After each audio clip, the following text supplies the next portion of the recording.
Great. Yeah. Wonderful. All right, well, thank you so much. As Devika said, my name is Alice, and I am the international recruiter for Transylvania University. I'm the assistant director of international recruitment. And Transylvania University is located in the middle of Lexington, Kentucky, and Kentucky is in the middle of the eastern part of the US. This is an overview of our campus with the city in the background. Lexington is considered a mid-sized city, and I know that compared to mid-sized cities in India, we are probably just a small town, but we're about 300,000 people in Lexington. And as you can see, the city's right on our doorstep, so it gives our students lots of opportunities to access social and cultural opportunities, as well as professional activities as well.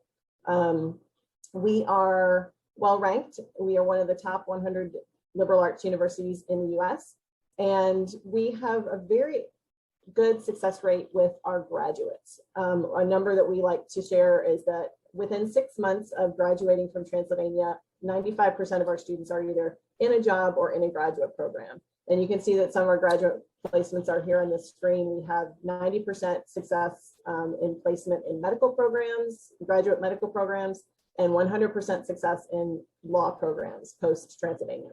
So we really get invested in student success. And one reason we like to partner with Next Genius is that you're able to learn about universities like Transylvania or like Centre College that Merle is going to talk about in a little bit, that you probably had never heard of before right now. So, and you know, there's so many universities in the US, this is just a great opportunity for you to explore. Well, do that. Okay.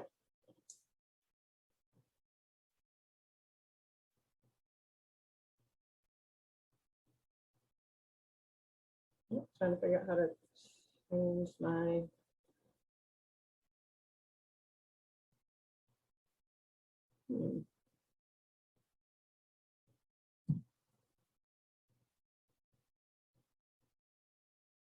There we go.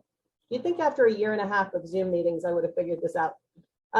So in general, four-year liberal arts universities and colleges, you probably already know that the terms university and college are interchangeable in the US. So when we say universities and colleges, we're basically referring to a 4-year bachelor's degree program in general, and especially for your purposes right now with Next Genius.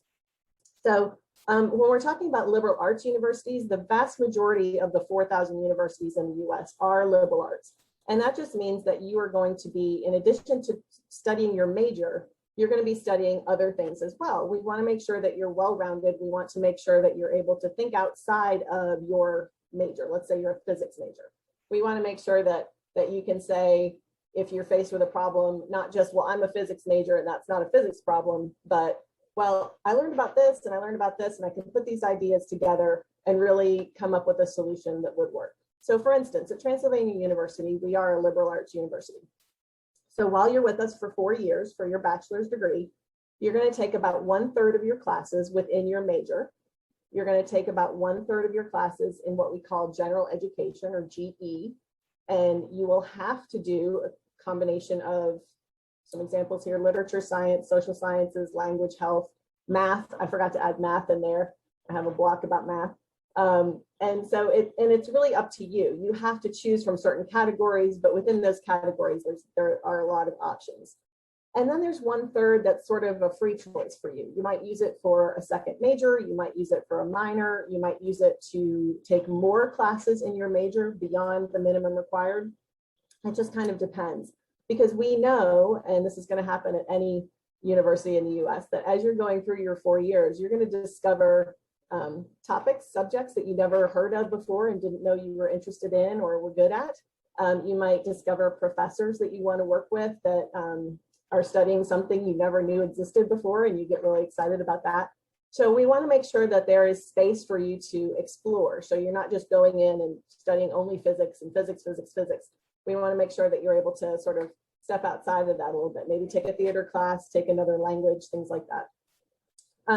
So for most liberal arts universities in the US, even though you might know what you want to study while you're there, the program you want to study, the major you want to pursue, you don't apply directly to the major, you apply to the university. And keep in mind that with just about everything you're going to hear about US universities, it always depends. So every university can set their own rules for how you apply. They can set their own deadlines for how you apply. They can set their own expectations for how you access the program you want to study. So you're just going to have to spend a lot of time researching and just clicking around on websites, asking representatives like me. Every university has somebody like me that can help you with this process. So for instance, at Transylvania, you just apply to Transylvania University. Once you get about a year and a half into your studies, that's when you declare your major. You're going to say, I would now like to, formally pursue the business major. And that's great. You can change that too if you want to. There are just lots of opportunities.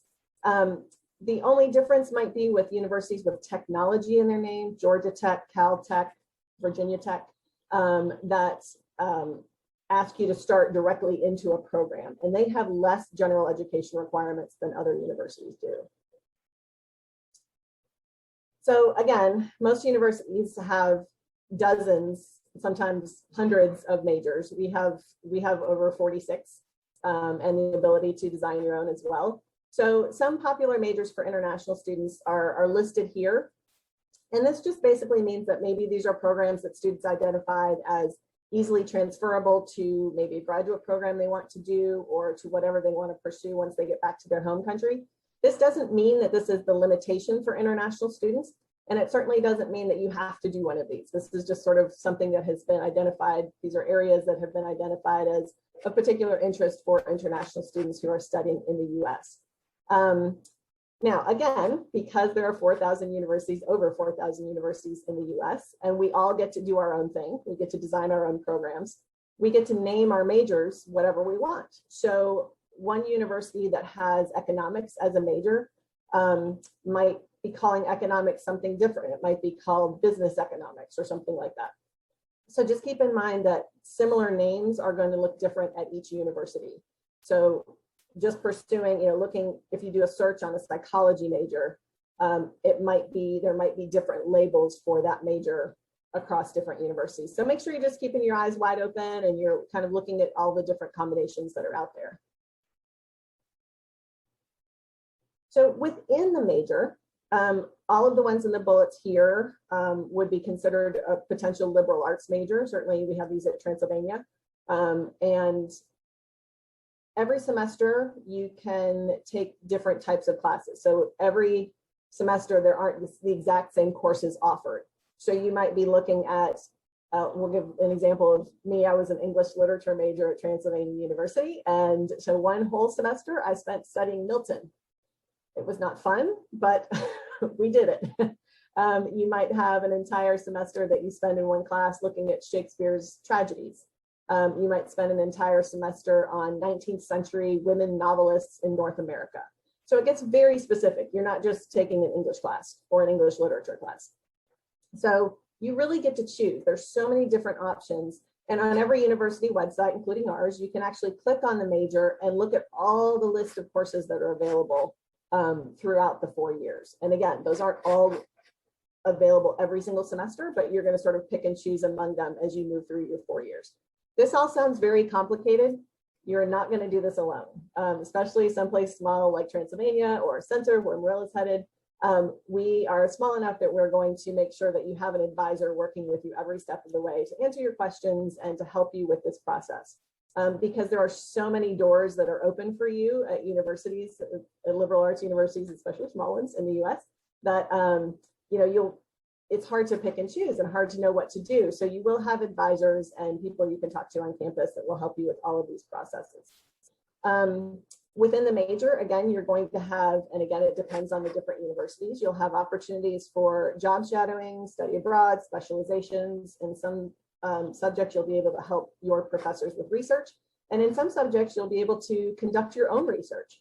So definitely ask about that when you're looking at specific majors. What opportunities are there for an undergraduate student to conduct research, to write papers for scholarly magazines and publications? Those are all opportunities that will help you decide what you want to do with your next step and get to that next step as well. And then again, for every university in the US, we are very tied to your success being our success. We want to make sure that you don't just walk out the door with your psychology major in hand and say, now what?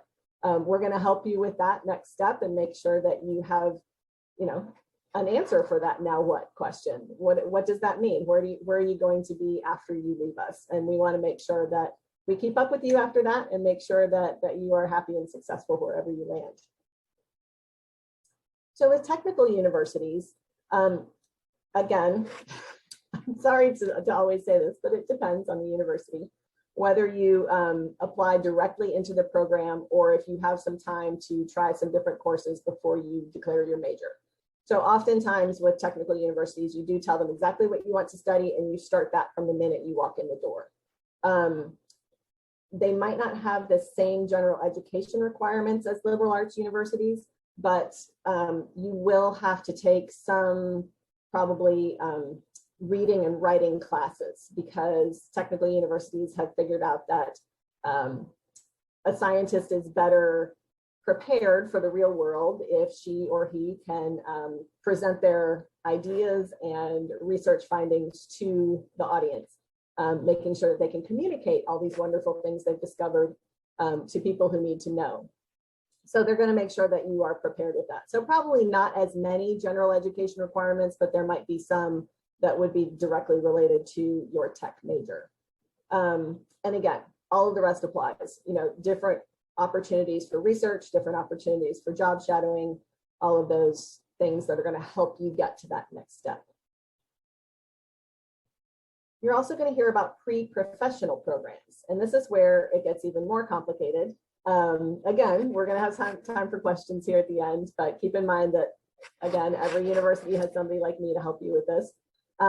Pre-professional programs are sort of like a track that you're following along while you're studying your major.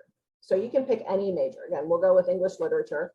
You can be an English literature major and be in the pre-medical track or the pre-medical pathway or the pre-medical pre-professional program. Now, as you're going along that advising track, if you're an English major, you're still going to have to take a bunch of science classes to make sure that you're ready to apply to medical programs. Same thing if you're going to apply to pharmacy programs or to law programs. So the pre-professional track is going to help you make sure that you are hitting all the targets you need to hit in order to apply to and be accepted to and be successful in the graduate program of your choice. So whether it's some sort of medical program or pharmacy, law, in the cases, the examples that we have here. We're going to help you with the timing of taking your entrance exams for those programs. We're going to help you with prep for those entrance exams. We're going to connect you with, like it says at the bottom here, professional groups that are going to help you. A lot of times, national and international professional groups have a student sort of cohort within them that you could join while you're thinking about medical school or law school. It's just another way to get to know the profession that you think you're interested in. So again, with Transylvania as an example, you're going to see lists like this when you're looking at universities in the US. And you know, we're a fairly small university. We only have about 1,000 students. So this list is quite short compared to what some other big universities might be able to offer. But keep in mind that you can major in anything that you want to. So you don't have to know right away. Now you might know that you want to major in business, but then you look at the list and there are 5 different business majors available to you. Again, you don't have to decide before you arrive on campus. You can try out some of them. You can spend some time taking a bunch of different classes. You'll also notice that Transylvania offers self-designed majors. And parents, before you panic, don't worry that that's not going to be a real major. These are majors that the student works together with an advisor and the registrar to put together a program. And this is actually the major that appears on their diploma. And it could be something very specific, like maybe international business or international physics. Maybe you're going to work on the International Space Station and you need to learn something very specific. So you can really combine majors to do whatever you want to do. It's again, doors are thrown open for you, and it's up to you to decide which doors you would like to walk through. So in general, keep in mind that even though you're going to hear about popular programs from universities, it doesn't mean that that's kind of what you have to do, or you might ask friends and family around you what they majored in. It doesn't mean that you have to do that as well. You have some opportunities to really try different things. And I think that's probably what sets US universities apart from others in the world, that you are able to try, declare a major, maybe change that major as things change, because we do give you the 4 years, as opposed to many universities do 3 years in other countries, where you kind of direct into straight into that English literature and only doing English literature. So that's kind of an overview of popular majors when you're talking to universities. I would recommend, don't ask them what their popular majors are. Tell them what your interests are. Tell them what your favorite subject is right now. Tell them what books you like to read, and say, what could I study at your university that's related to this? Because we will all love to talk to you about that, and we would all love to help you with that pathway. All right, well, that's it for me, and I know we'll have